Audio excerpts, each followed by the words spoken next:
All right, what do we got here? Natalie Wynn, aka ContraPoints, retweeting a fella. Now I've had my fucking points about fellas before in NAFO. I don't really like them all that much. A lot of them are like fine. There's like lefties that agree with like NAFO, and what I mean by lefties, I mean like sort of like just general sort of like anti-war people supporting Russia Ukraine because for whatever fucking reason, a lot of leftists love to fucking support fucking what Russia for some reason, despite the fact that it is a far right oligarchy for some fucking reason. Very cool, very good. But what do we got here? ContraPoints having an opinion on the internet as an internet personality. I never would have thought such a thing could be possible. I'll get into like what I want to talk about here because I think it's an important philosophical concept that I've been speaking to constantly, which doesn't only necessarily extend to the right wing. When I was talking about Death of Subjectivity the first time, it was more a sort of broader general critique of how people were engaging with broader society in on social media in sort of like socialization situations, when you're like out with friends, where people, broadly speaking, and what do I mean by the death of subjectivity is, the sort of fact and idea that people really do not like engaging with, the thoughts and ideas and how people like to think in particular. I think to be a conservative nowadays, I think it is now an absolute prerequisite to kill subjectivity within your brain. In fact, I think that conservatives actively are incapable of subjective thinking. They can't fucking do it. They're wholeheartedly for the like maybe not every conservative. A lot of fucking conservatives, especially the far right, are wholeheartedly incapable of being able to, what do I mean by death of subjectivity? Essentially, fit in another person's shoes, walk a mile in their shoes, have sort of like thoughts and ideas of, what people believe and think and feel about particular things. A lot of people like to confuse subjectivity with empathy. It's not true. Empathy mostly deals with people's feelings and only people's feelings. Subjectivity overlaps with empathy, but it also is about how people think. It is about also how people feel. It is about emotional state. It is simply about fitting yourself in their shoes. So, we're going to be mostly naming names. I talked about conservatives, but tankies, and Marxist Leninists, Stalinists. They have multiple fucking names. Campists. Also, in order to be able to be a part of those particular ideologies, you must also kill subjectivity in order to comply with, well,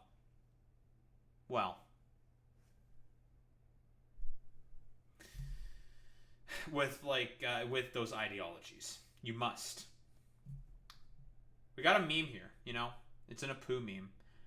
Russia, a far right corrupt country run by oligarchs, which is true. That is a fact. Tankies, for some reason, diving in front of the bullet and then ate any criticism, which is very strange. However, if you like to think about it for 3 seconds, right, I think it makes sense, right?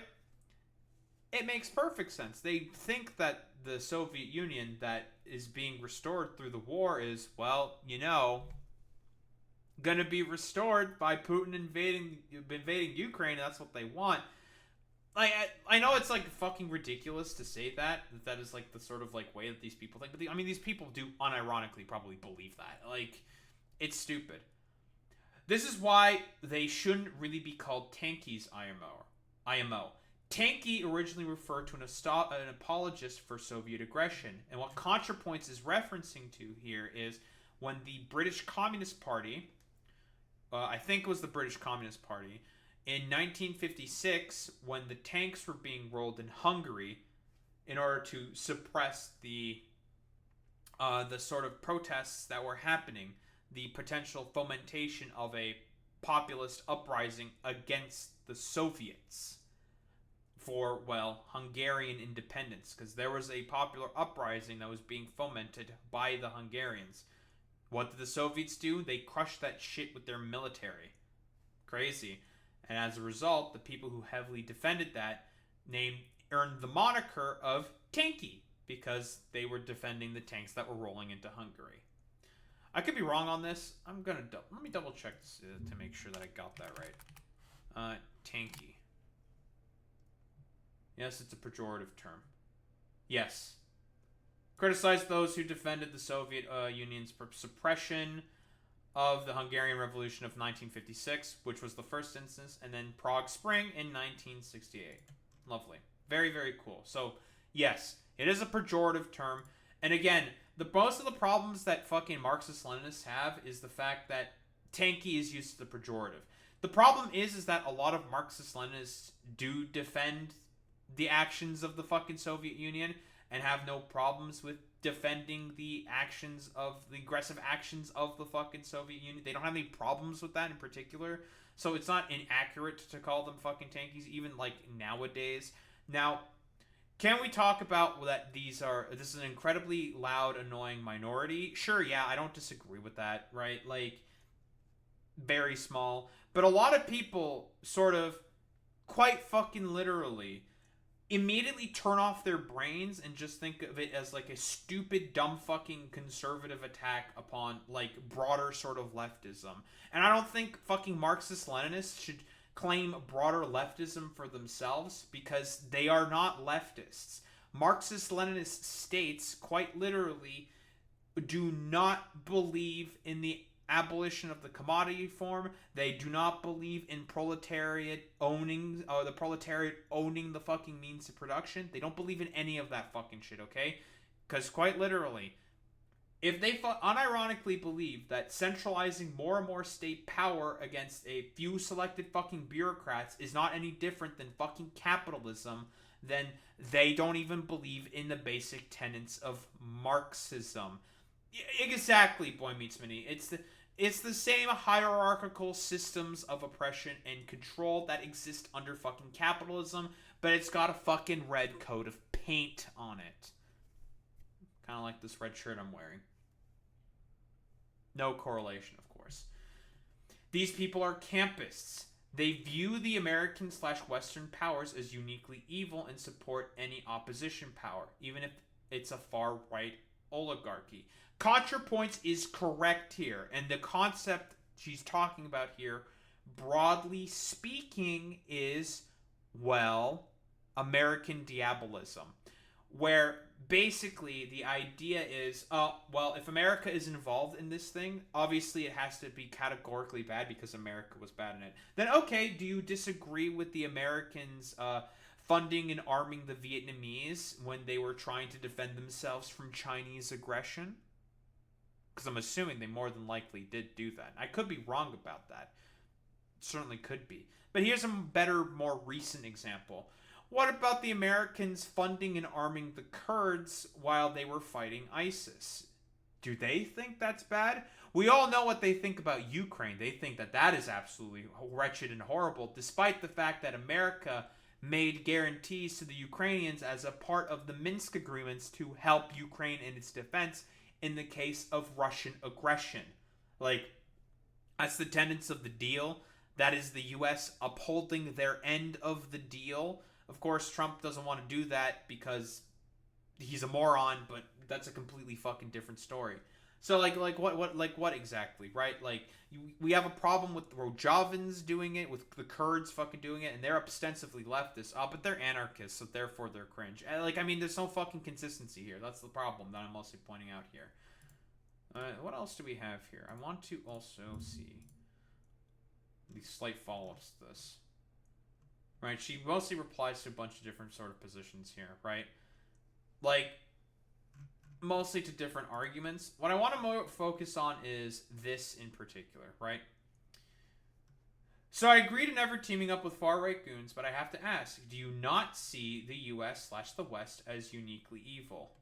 So, I don't disagree necessarily with this follow-up question, right? It's understandable because, again, this is where I would have to criticize ContraPoints here. Her rhetoric here is a little too generic. It makes it such that a lot of her fucking detractors, for example, well, can simply take this out of context and refuse to engage in subjective thinking. Again, an emblem of fucking leftist thought and belief should be subjective thinking, but these people do not engage in that constantly. Very, very, very commonly. So I don't fault this fucking follow-up question whatsoever here. I think it's reasonable. Like, she probably probably this individual is just asking, can you just clarify your sort of statements here, right? Which I don't disagree with. So here, not as uniquely evil, no, but it is the current leader in the Empire Wars and has its moral ups and downsides. So again, tankies are going to have an automatic fucking problem with this instantly. Because, what do you mean? America can't have any form of moral upsides at all. Okay, sure. Why don't we talk about some of the moral upsides that exist for the United States of America? Guess what fucking Biden did during his fucking goddamn administration? Why don't we take a look at the Right to Marriage Act?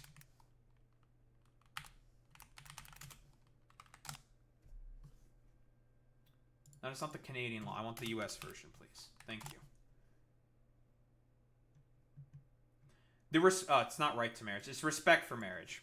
How did I freaking forget the damn act? Whatever. The Respect for Marriage Act will ensure that the federal government and all state governments continue to recognize and respect all marriages without discrimination based on gender, sexual orientation, national origin, ethnicity, or race. This was a law passed by Joe Biden in December of 2022 that codified Obergefell v. Hodges and Loving v. Virginia.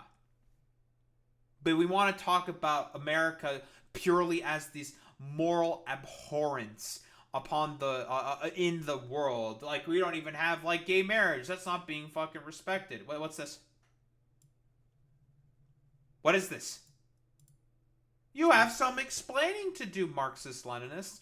But again, Marxist fucking Leninists, right, do not fucking give much of a shit at all about fucking goddamn marriage rights. They don't give a fuck about social issues in general, because Marxist Leninists, if they actually follow through, and this is why I say people like Hawes, Jackson Hinkle, Eddie Liger Smith, all these stupid dumb fuck America Communist Party dudes, these ACP morons, whoa, crazy. Well, guess what? They don't believe in any of this stuff either, because they all say it's anti-woke fucking bullshit. That is the actual ideological conclusion of Marxism fucking Leninism, because what did Stalin and even Mao fucking believe of queer relationships?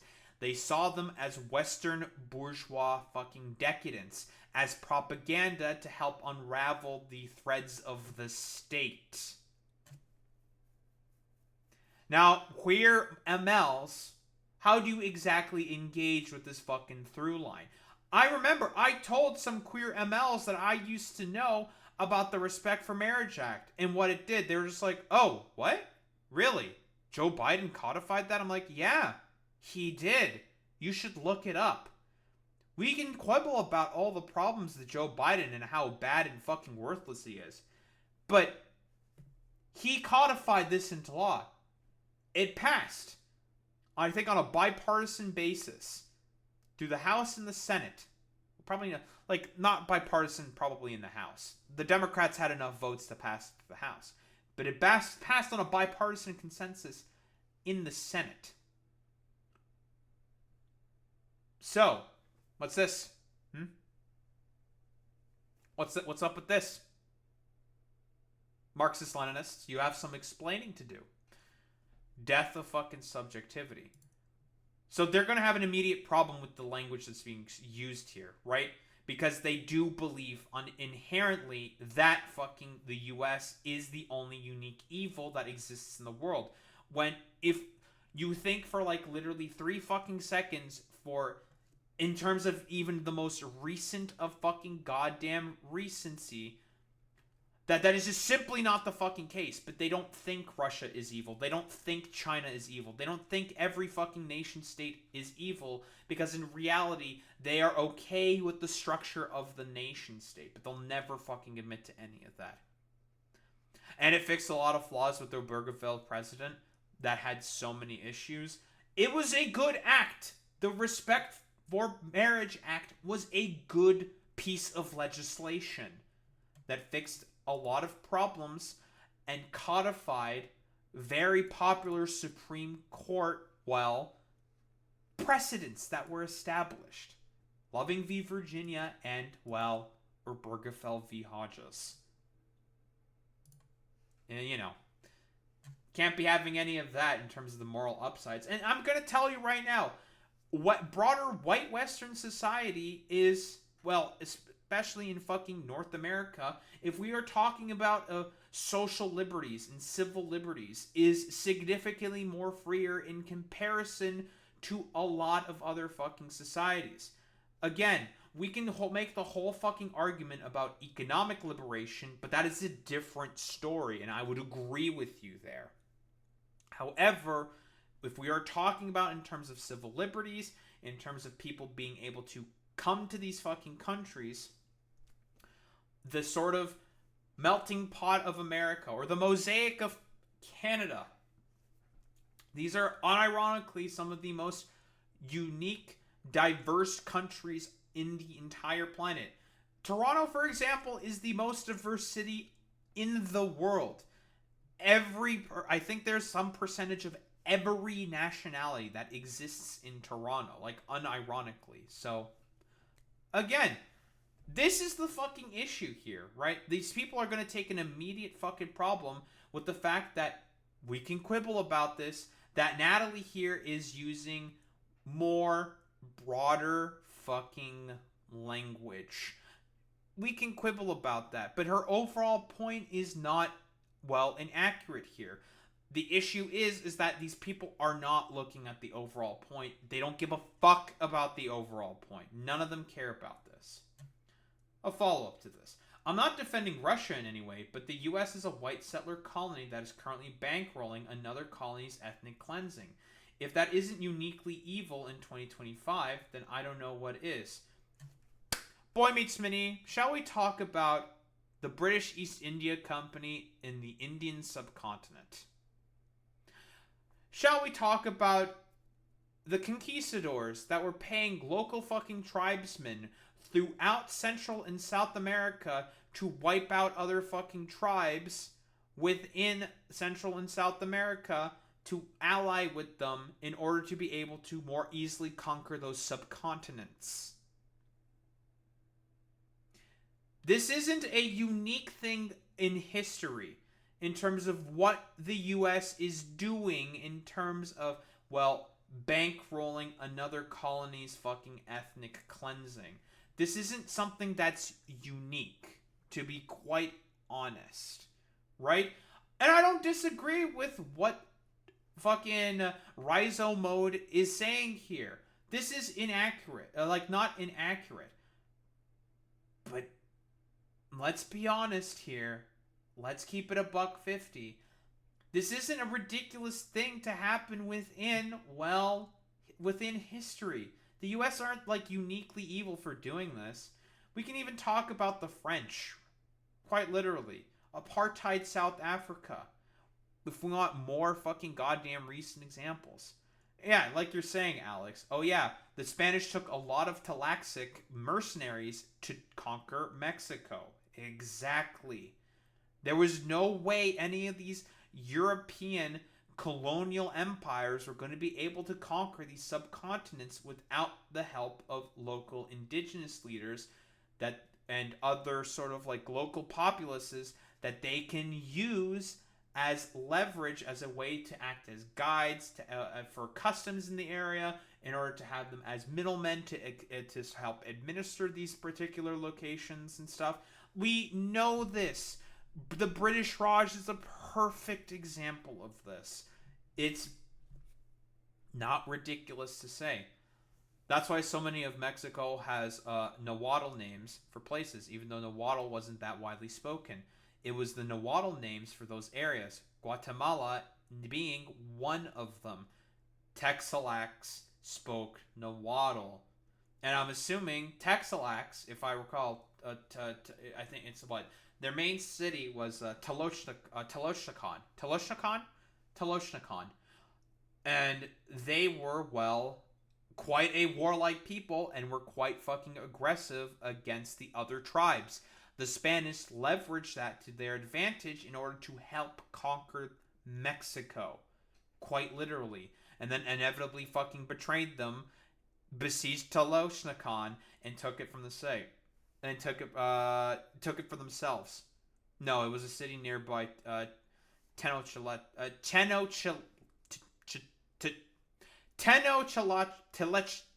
I can't fucking pronounce that. I'm sorry. I tried.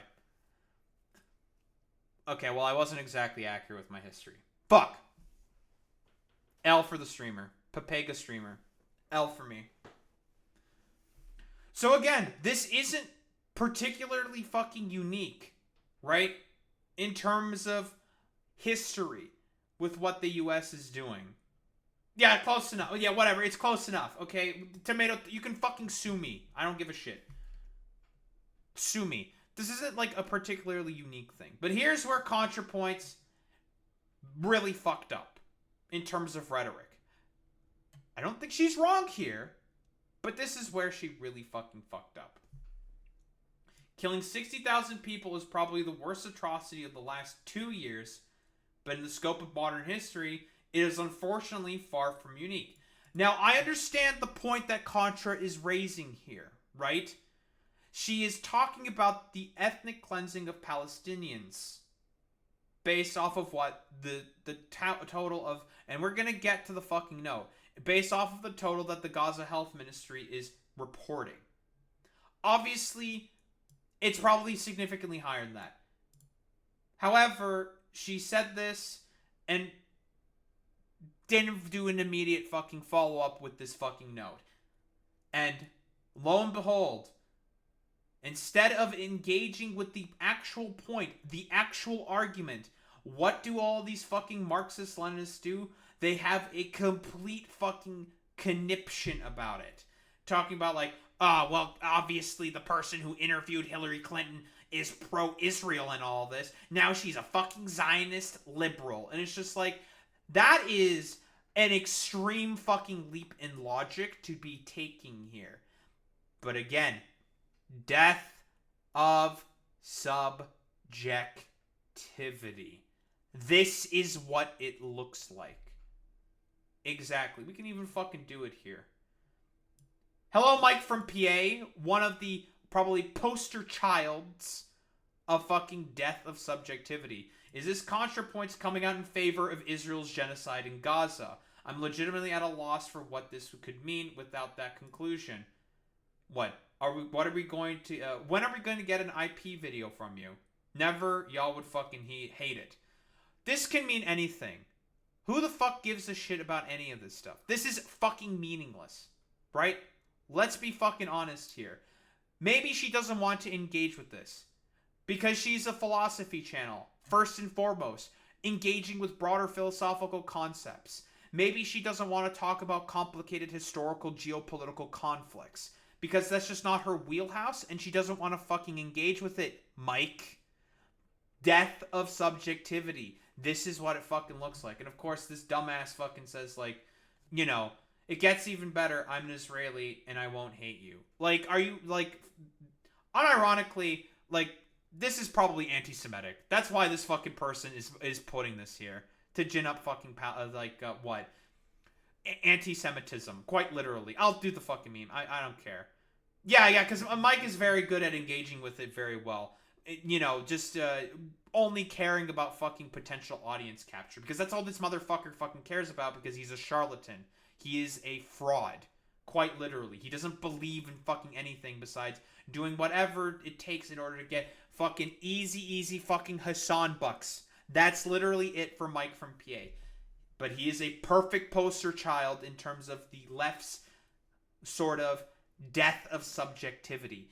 In complete, utter incapability of being able to engage with how people think in terms of particular subjects, for as to what the potential reasoning for as to why ContraPoints may have said this in particular. And I think he even reposted a fucking goddamn reposted a fucking tweet about the 60,000 fucking goddamn this particular post here. Let me see if I can fucking find it. I'm curious.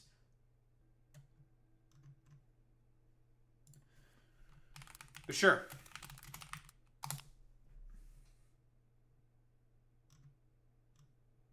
Here it is. I found it immediately. And there it is. Gaza genocide denial. 60,000 is a massive undercount, and an active starvation effort is underway. Death of subjectivity. Death. This is what it fucking looks like. ContraPoints is not hyper specifically focusing on the fact that only 60,000 people died in the fucking goddamn, genocide, ethnic cleansing attempt that is going on in Gaza. This is incredible bad faith here by Mike from PA, because again, he has a particular audience he has to serve, quite literally. The real death toll is already in the hundreds of thousands, according to studies by The Lancet. Immediate fucking follow-up that she put up several hours later from this fucking tweet. Note, the Gaza Health Ministry is currently reporting 56,152 deaths. The actual number is probably higher, possibly much higher. I am in no way trying to downplay the severity. An atrocity can be severe without being one of a kind. She is correct here. This is a severe atrocity, but this isn't one of a kind. Ethnic cleansings have happened throughout history, Mike and Marxist fucking Leninists. This is not unique. Yeah, hey Mike, why are you talking about fucking Sri Lanka, bro? Yeah, sure, why don't we take a look? Death toll. Boy Meets Smitty, if you could so please very kindly provide me any link, anything, that would be fantastic. We can even point to Arun Ano's sort of documentary series that he's been doing on the Tamil genocide throughout, Sri Lanka. Crazy. Mike has literally watched Arun's documentary. Oh, that's cool. That's great. That's how you know he's a complete fucking fraud and a charlatan. He believes in nothing. It's all about grifting for him specifically. He is using the fact that tankies and Marxist Leninists, very, very fucking similar to, conservatives, quite fucking literally, crazy, will engage in the death of fucking subjectivity, wholeheartedly being incapable of engaging with people's thoughts and beliefs and feelings on a particular subject when they talk about it, being wholeheartedly incapable of engaging with any of that in order to be able to push a particular fucking political message and agenda. And in this fucking particular case, it's about, signaling to his fucking audience of Hassan, fans, to be honest, and other orbiters, that he's one of the fucking good boys. And look at me attack the fucking liberal, suck them. I have to attack her in order to be able to signal that I'm still one of the good ones and that I am a perfectly good boy. Keep giving me fucking money. Also, I'm just looking specifically, Boy Meets Mini, for... I just want some statistics on the death tolls of the Tamil genocide. obviously, you know, it's nice that you got the Arun documentary. I like, isn't it in 3 parts? I want to watch the whole thing. I probably do want to watch the whole thing because I am curious. I would like to know. Isn't it in 3 parts? I believe, Arun, right? Yes, that is a very, very good point that you are adding there. Oh yeah, Mr. Krabs. Yeah, Myanmar and the Rohingya genocide. Very, very good point there. Oh yeah, Mr. Krabs. Part 3 is in progress. I want to wait for all the parts to come out before taking a look at the entirety of the documentary. That's what I just like doing instead. But I have no doubt it's going to be very good. Thank you, Boy Meets Mini. Tamil Guardian. How many Tamils were killed in 2009? The International Truth and Justice Project Sri Lanka released a series of infographics this week detailing casualty estimates during the final months of Sri Lanka's 2009 military offensive that killed tens of thousands of Tamils. Tamil Guardian is an excellent source. Fantastic. Examining different sources, including the United Nations, census figures, and World Bank data, ITJP found that the largest estimate of those killed during the final phase could be as large as 169,000, nice but not nice, 796. UN analysis from the last final week alone puts the figure at 17,000 killed, though other estimates state the number could be as high as 25,000 people. But why are we listing genocides? Because in the mind of the Marxist Leninist, no other fucking genocide really fucking exists except for the current Israeli genocide that's going on throughout Israel-Palestine. ContraPoints' point here is saying that this isn't particularly unique in terms of the scope of modern history, and that is correct. She is not wrong. The problem is that Mike from PA and a lot of fucking Marxist-Leninists are engaging with this point in an incredibly dishonest manner because of the sort of like broad general point that is being raised here, which is an accurate point in terms of historical scope. Is well, this is but I'll get to sort of like, because I like, yeah. Oh yeah, Mr. Krabs, you are a normal person. Congratulations on being a normal person. Thumbs up. You've done very, very well. Claps for oh yeah, Mr. Krabs. I clap to you, good sir, or ma'am, or that in between. Those in between. I don't know how to fucking say. You know what I fucking mean, okay? Like, quite literally, the point is that a lot of Marxist-Leninists seem to have complete and utter ignorance, and Boy Meets Mini can attest this. Arun can also attest to this, that they have complete and utter ignorance for all of the other ethnic cleansings and genocides that have been done throughout history, and in terms of also recent modern times. We can talk about the Uyghur camps within China, right? Although, to be fair to the Chinese, they don't do the fucking re-education camps. Good job, China. You did the bare fucking minimum. Excellent fucking work. You stopped the fucking re-education camps. You're still basically doing, well, cultural genocide of the Tibetans, but that's a completely fucking different story. All because Mao betrayed the Tibetan Maoists. The historical context, blah, blah, blah, blah, blah. We can fucking talk about all that bullshit, yada, yada, yada. Yeah, like China's got so much fucking stink on its fucking shit that it's not any fucking different in comparison to what the US has also done as well. But they can't fucking focus on any of that because, again, death of fucking subjectivity. They are wholeheartedly incapable of being able to engage with any of these fucking points because for them it's about reinforcement of their dogmatic beliefs. And that is the main fucking problem here.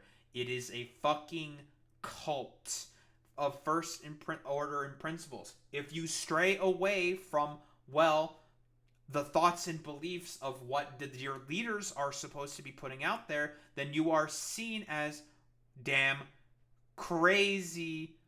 Whoa, this is a completely like unique aberrance and it's just completely bad, you know, like this is just completely irregular, this is horrible, I can't believe she would say this, blah blah blah blah blah, and is still not engaging with the main overall fucking point because for him it is about signaling to a particular audience and about, maintaining another sort of nation's systems of control and fucking hierarchy. Because again, Mike is a complete fucking China sim.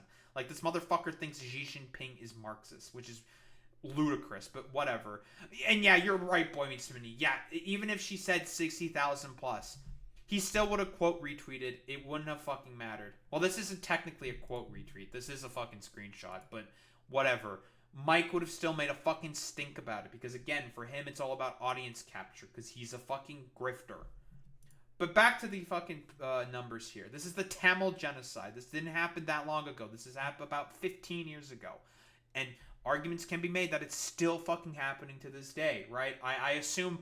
I don't know if I'm correct to make that assumption, Boy Meets Mini, but at some point, some form of, I assume, ethnic discrimination and even cultural/ethnic genocide is still happening to the Tamils within Sri Lanka. I don't know if you or Arun have made this exact same argument. From what I broadly understand, the exact same conditions for genocide are still there.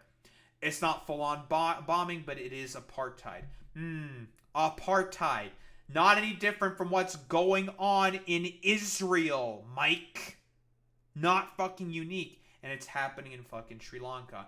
And guess who has supported the fucking goddamn government that is currently in Sri Lanka? Everybody in the world. The Russians, the Chinese, the Israelis, the Americans, the Europeans. Everybody has fucking supported the government of Sri Lanka, carrying out this fucking ethnic cleansing of the Tamils that exists within Sri Lanka. This is not unique to Israel-Palestine. So again, why am I fucking bringing this all up? To circle back around to the main overall point. Death of subjectivity. What Natalie is saying here is accurate.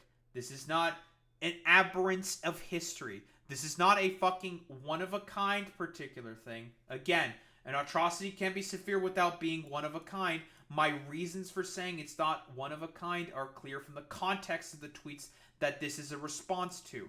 I will leave this tweet up with this note to prevent even more people taking it out of context.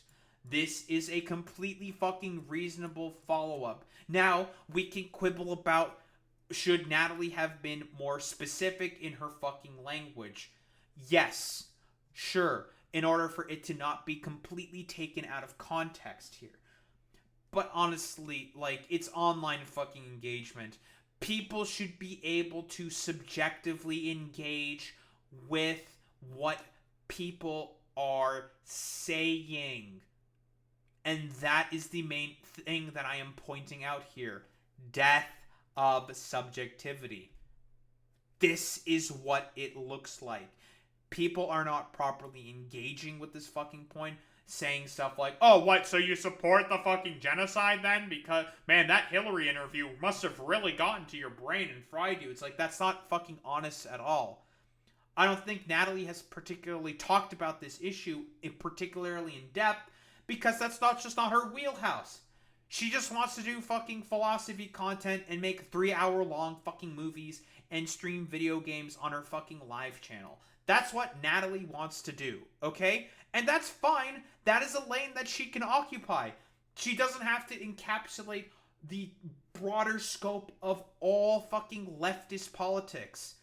And I'm gonna make a very, very accurate comparison here. This is the exact same shit that all of the fucking anti-woke fucking far-right dipshits have done all the time to iDubbbz in Content Cop. All because he used to say some fucking slurs. They thought that they were stimping for him. All because Natalie did outright and was a sort of crusader against the far right's sort of rise within YouTube content and was one of the left's most sort of powerful, vociferous fucking voices against the fucking goddamn, well, power structures, right?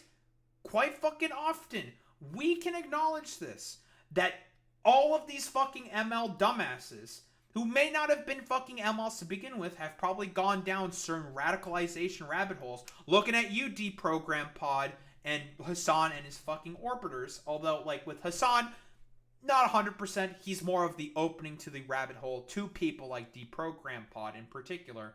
Let's be quite honest here. They have decided to turn and become more idiotic fucking Puritans because of the fact that, whoa, they have gone further down the rabbit hole. This sort of, I don't like saying it's an alt-left fucking rabbit hole.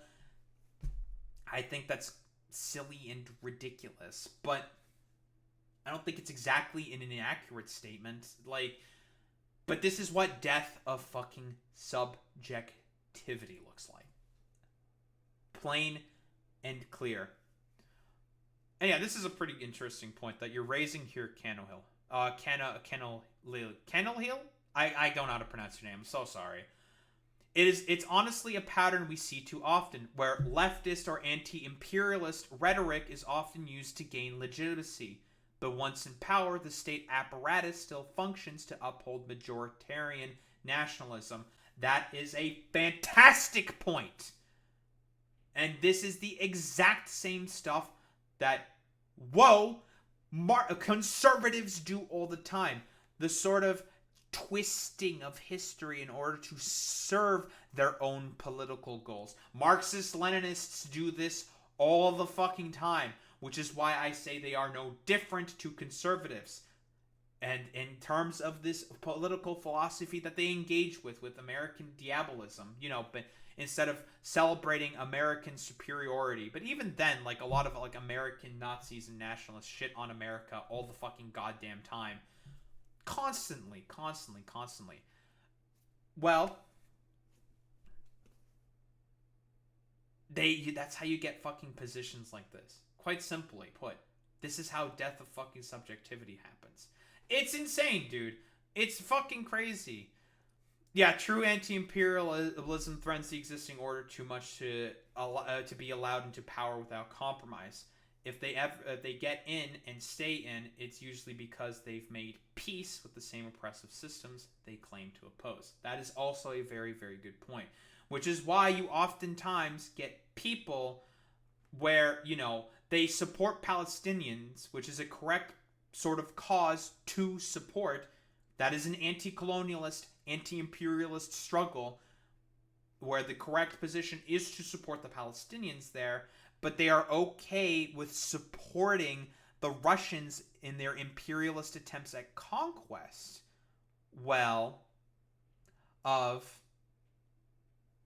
In terms of the imperial conquests going on in Ukraine. These are incongruent positions. They pretend to be anti-imperialist when in reality they're not actually anti-imperialist. So your issue is with self-labeled MLs or with the actual Marxism-Leninism.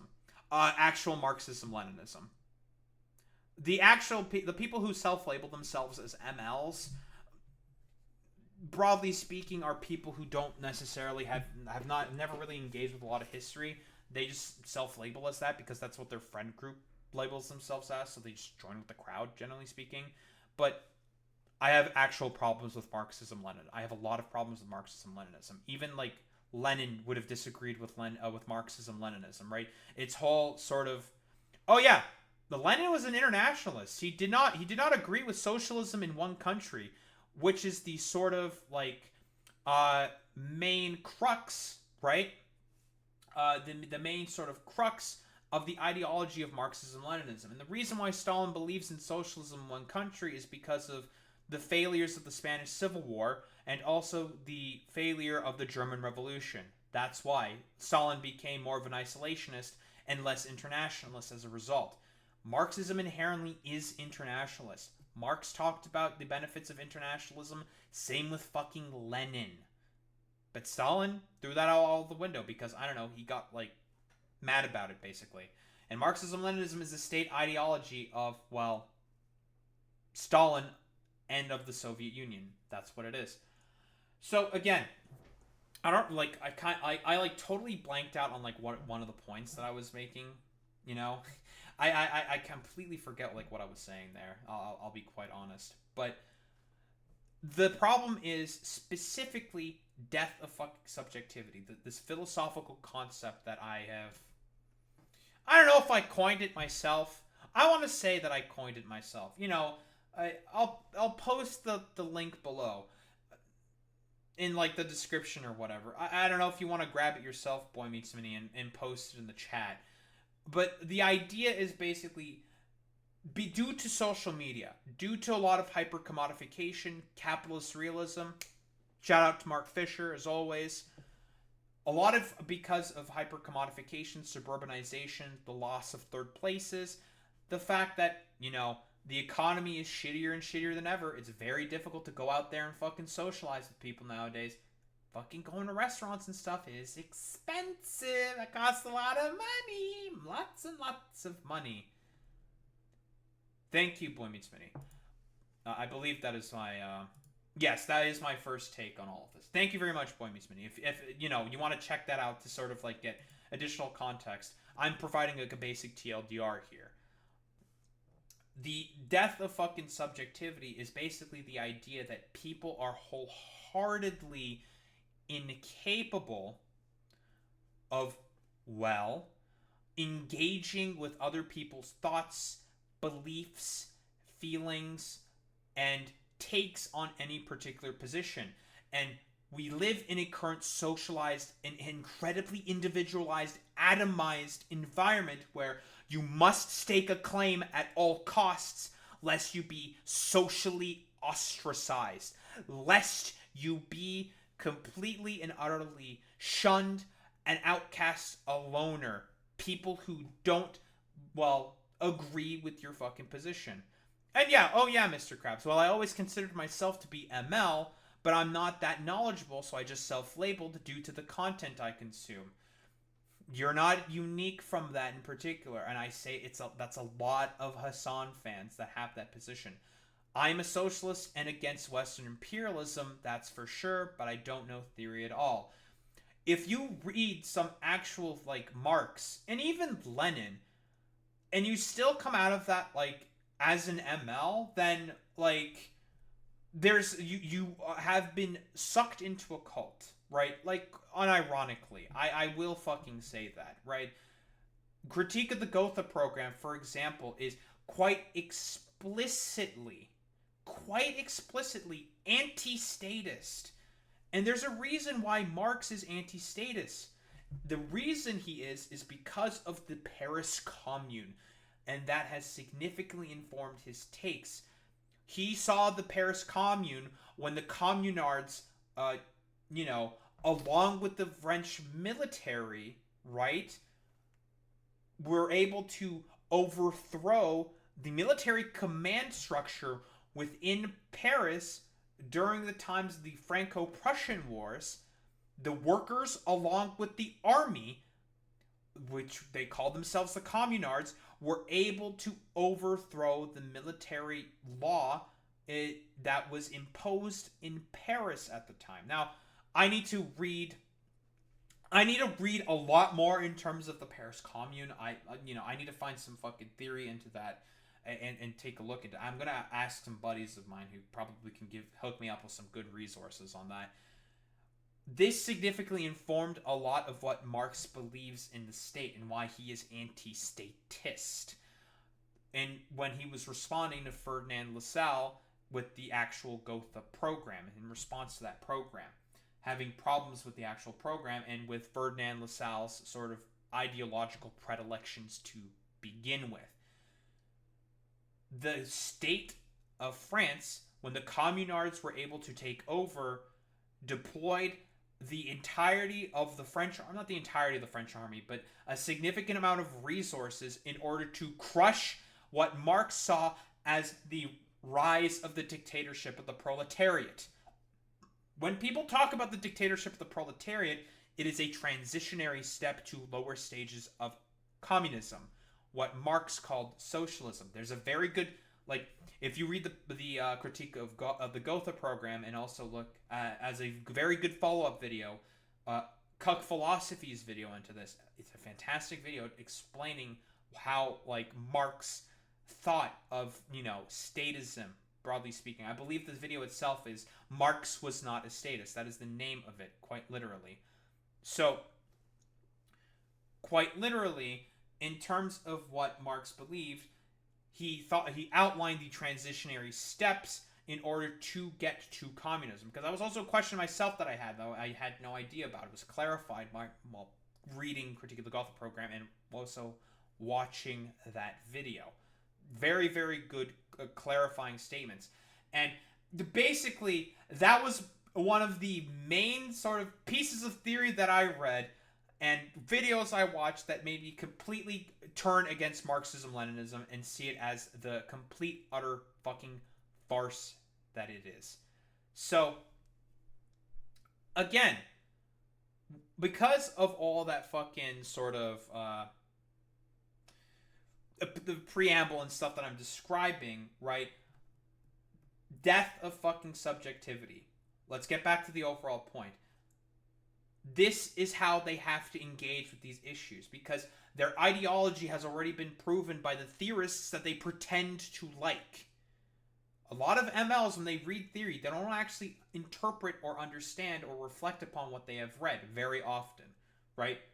A lot of the fucking theory nerds that I know, and a lot of the people that I've even engaged with, I've noticed this fucking behavior, quite literally, in terms of, like, what they believe. They now have to go along with this sort of Stalinist, demented, idiotic interpretation of what, Marx and Lenin actually fucking believed in, because, again, they've not done any of the actual reflection and thinking of what Marx and Lenin actually believed and thought. So, we have now takes like this, where they inherently have to believe in the death of fucking subjectivity in order to not rock the boat of the cult that they have gotten themselves into in this ideological sort of whirlpool. So, broadly speaking, if I were to put a label on myself, oh yeah, Mr. Krabs, I would call myself a libertarian socialist. I fundamentally believe in civil liberties quite heavily, quite significantly. Gay rights, all form of, like, queer liberation, worker liberation, democratization of the workplace as, like, a sort of transitionary step, like, market socialism as a transitionary step in the sort of modern times that we find ourselves in, into the more lower stages of communism and eventually into communism itself, in order to be able to completely abolish the means of production, the commodity form, as well as the state itself. So, I guess you could overall say that, abolition of the state, you could say that I'm a fucking goddamn, like, anarchist in that particular perspective. I don't really like the term anarchist. I agree more with the sort of more, I don't know if, like, tangible goals of libertarian socialism is correct to say exactly, but, I think, like, it's more easier to describe it that way, because, like, my focus in particular, like, even, like, social democracy, I don't really have much of a problem with, heavily investment in the sort of, fucking goddamn, in sort of the, sort of, like, I'm more focused on the future. What I believe in is something that I know can only be achieved further into the future, quite literally. Considering the fact that fascism is right here and global warming, I think it's more important to sort of focus on that. And I think, like, the equitable sort of stuff within social democracy is good, but I don't think that social democracy is really an end state. I don't like social democracy. It's imperialistic in order to help maintain its position for that welfare state, blah, blah, blah, blah, blah. Like, right, like, I'm a lot like Marx in this particular aspect. I believe in the importance of the transitionary states, Yeah, I just not ignore Gamer Jam. It's really counterproductive and inefficient that we have an unemployment system that forces you to constantly prove you're searching for meaningless, underpaid work, enriching a capitalist, instead of a federal jobs program, getting work done, which society actually needs. Great point. Not necessarily to like what I'm talking about. I mean, you might have just come in, but still, it's a good overall point. I would also agree with a system like that. Is that the final end state that I want? No, obviously not. A lot of people sort of like to prescribe final end states to the stuff that I believe in because I engage with a particular person's content, and that being Vosh, which is very stupid. Yes, I agree with a lot of, or most, if, well, not all, with a ton of what Vosh says and fucking believes. However, the problem is, and again, this is where Death of Subjectivity comes back in, is, well, these motherfuckers, they hear Vosh, their brains turn off, and they're just like, pedophile horseman, and it's just like, that's not very honest. You're not even engaging with like any of the points that I'm saying, any of the arguments. Their brains fucking turn off, and well, they fall into the fucking dialogue tree. Same. This is the exact same behavior as, well, what conservatives do, quite literally. So again, conclusion, overall fucking point. Marxist Leninists, similar to conservatives, which is why I equate them very often to conservatives, not only in terms of the fact that they also care about maintenance of systems of control and hierarchy, and also very often love to misconstrue and use history in order to push particular political agendas, but also heavily engaged with the political philosophy, or the broader general philosophy here of death of subjectivity, where if anyone even dares to challenge any of their fucking belief systems, they huddle into a circle, become a coordinated unit, and vociferously attack the points of the people that are bringing up contradictions to that which they believe in, of which are understandable and reasonable criticisms. Because again, similar to conservatives, and in terms of these are a lot of the same things that they believe in, you know, maintenance of systems of control and hierarchy, and also a lot of the misconstruing of history in order to be able to push political agendas. Marxist Leninists do this all the fucking time. And also the death of fucking subjectivity. The inability, the rank inability, the sheer inability to be able to engage with what a particular person is thinking, believing, or feeling on a particular topic, because they have become complete close-minded shut-ins. And you know, a lot of people have found that this is a very lucrative grift to be able to make money off of. Looking at you, Mike from PA. You know, who's like the sort of like crux of the main argument. But we can also extend this to a lot of other sort of like Marxist Leninist fucking thinkers, broadly speaking. And again, I don't want to say that this is like a broader overall sort of critique of the left. I don't think so. I don't want that, broadly speaking, because I think that's one of the mistakes that, well, I think Natalie kind of makes here, making this a sort of like broader overall critique of the left in general. Because, like, she's a bit more of a liberal. I don't think she was in the past, but I think she significantly moderated her stances and her fucking beliefs because of a lot of the attacks that she received from these fucking dishonest fucking losers who cannot engage in the death of subjectivity, which I think is an incredibly fucking important point that I've been also leaving out here for as to why Natalie has significantly moderated her views on this in particular. At least that's what I think. So, broadly speaking, those are the three overall problems of sort of the death of fucking subjectivity and overall issues that I have with Marxist Leninists. Quite literally. Those 3 points, but more specifically with the overall topic that I am talking about here, the death of subjectivity. These people are wholeheartedly incapable of engaging with how people think and believe, and also how they feel on particular topics and subjects. And, you know, like I said before, the saying, you know, take a mile in my fucking shoes, is essentially what subjectivity is. They are wholeheartedly incapable of doing this because of their dogmatic beliefs. Quite literally, of, well, having to maintain this sort of new age, new form of system of hierarchy and control that instead of being painted blue is painted the color red. I don't think there's really much else to say about this, to be honest. The quick addendum, I suppose, into my sort of like rant here about Death of Subjectivity Part 2. We're pointing fingers at people. Well, here's another dumbass, like, Marxist Leninist, I believe, the meme account, who apparently likes Rosa Luxemburg, even though, like, Rosa Luxemburg was heavily critical of the Soviet state.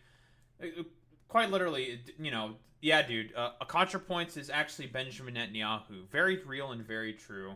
And then putting, like, ContraPoints tweets, like, unironically, even though ContraPoints herself says in the note, following up, saying the actual number is probably higher, possibly much higher, immediately acknowledging that it's, like, probably higher than based off of what the Gaza Health Ministry is currently reporting.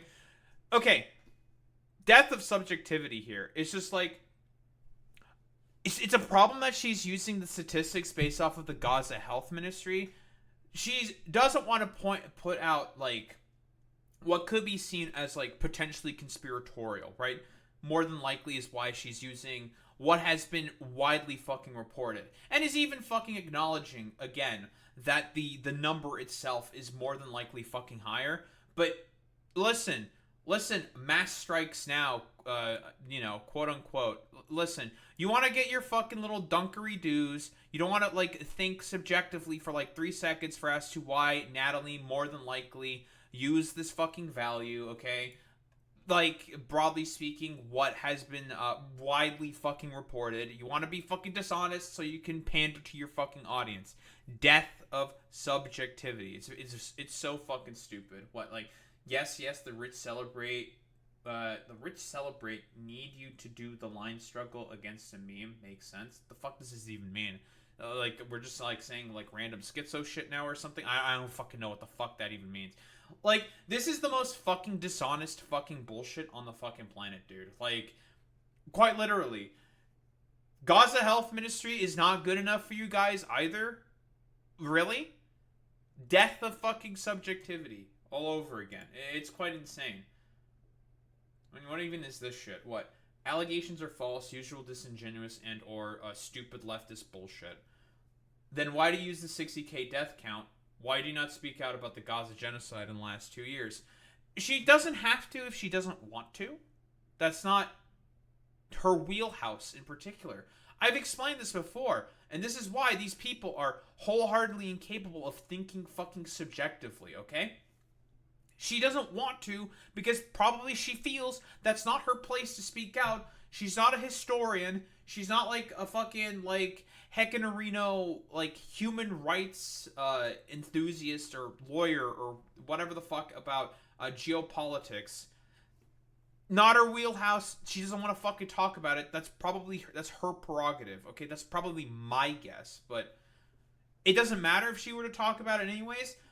People like this would still try to find some kind of a problem for them to nitpick and just be stupid and annoying about. So, why bother? Why even bother? When literally even, like, dude, Al Jazeera reports it as 60k. The Gaza Health Ministry fucking has reported it as 60k. She herself has acknowledged that it is probably higher. Everyone fucking agrees that it is more than likely higher. That this is an undercounting, right? Even the UN has stipulated that. I guess, like, ContraPoints should have also said that the UN has also stipulated that this is probably an undercounting in order to sort of, like, perfectly mesh with these fucking people. She's just trying to be careful to not try to put out some form of misinformation, which is, like, fair enough. Like, who the fuck cares? But these people are incapable of fucking thinking like that for, like, 3 seconds. Because, again, yes, we have a perfect fucking opportunity to virtue signal constantly about the problems of U.S. fucking empire and do our stupid little American diabolism fucking shtick constantly because of, I don't know, we have, like, no other fucking politics besides that. We can't think of anything else. Besides, like, simping for China or some shit. Listen, Death of Subjectivity. This is what it fucking looks like. It's fairly fucking clear why she's using these particular statistics. Again, I criticize that, ContraPoints probably saying this, I don't know, it was like 12 hours after or something. I don't know, like a day later isn't great or in particular, but like, who cares? I don't think that particularly matters all that fucking much. She's using these numbers based off of what is being widely reported. She probably knows that it is probably fucking higher or some shit. She just wanted to sort of just say this, be done with it, while having an argument with some people who are being, like, I would say way more good faith in comparison to fucking dipshits like this. So, that's cool. Very good. Because it was up to date when it was given over a year ago. That's like using 100,000 for the Holocaust in 2025 because it was accurate at one point. That's not the same at all, dude. Okay, like, I don't know. Gaza death toll. What's the fucking reporting now? This aren't fucking PBS. It's saying 55,000. Wow, this fucking Lola dumbass is a fucking liar. Crazy.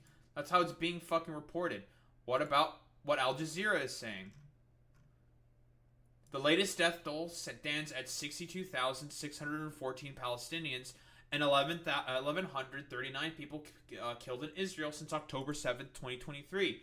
Whoa, I guess, heck, I can't believe that Natalie didn't use 62,614 instead of 56,000 or whatever the fuck. Like, do people broadly speaking understand what I'm saying here? This is fucking, it's ridiculous, okay? Very, very stupid. I can't believe that Natalie, the Zionist, actually was not completely fully accurate. There's actually hundreds of thousands of people who have probably died. This is what's being broadly fucking reported, generally speaking. And she has acknowledged that it's probably more people. But this is what we publicly have available and what she's operating off of. And that's fine. Who the fuck cares? If we want to be, like, stupid, annoying, like, moral Puritans, like these people tend to fucking be, like, we can just be incredibly fucking dishonest and not sort of, like, understand that, like, yeah, I mean, this is what's being broadly reported. But, instead of, like, we have to be accusatory and, like, blame Natalie and say that she's, like, a fucking Zionist because she didn't say, like, it's probably hundreds of thousands more. Way, way more than just 62,000 people were fucking killed because of Israel. Oh no, like, it's the end of the fucking world. Although, listen, I will shit on Natalie for this one, okay? I don't think she's being hyperbolic with this one, alright? Listen, I love shitting on Haas about as much as the other guy, as any other guy, but Haas has not been fucking relevant for, like, the past 4 fucking years. Even this clip, in of itself, is, like, yeah, this is probably, like, what, 4 years old? This dumbass rant? And she's trying to, like, frame it as if this is, new fucking left tube. I mean, Haas was trying to become the new left tube, quite literally, but he's basically, like, irrelevant, and everyone thinks he's a fucking charlatan. I mean, there was a case and a point that, whoa, crazy. More than likely, people would have wanted him to be the new left, and then people realized that he's not actually, like, a based third worldist Maoist king or whatever the fuck idiotic bullshit they used to think, that he's actually, like, a conservative. I could have told you that from the moment that I saw him, but, whatever. It's fucking stupid nonsense, and here we are now, like, whatever. Yeah, we got infrared Haas. We love Haas. Our favorite, I don't know, Mongoloid screamer or some shit. He's very funny. I don't know if we should, like, bother fucking playing this. I am the king of tankies. I mean, there ain't nobody else. Ain't nobody else is stepping up to this shit. It's just me. Everybody else is... Yeah, they're playing, like, Red Alert 3 music. That's so fucking funny that's the Red Alert 3 theme music. Menu music is the thing that's playing in the background. That's so fucking good. I don't know if this is her taking the bait or being fucking hyperbolic. I don't know. She seems like she's probably taking the bait. That's the assumption that I'm going to operate off of. and just say like, yeah, this is pretty fucking stupid. This is like pure fucking bait. Listen, okay. I'll give you. I suppose I will give you this one, Marxist Leninist, potentially in terms of criticizing ContraPoints on this one. Yeah, this is a very dumb thing for you to say, Contra. But yeah, that's pretty much all I really have to say about this.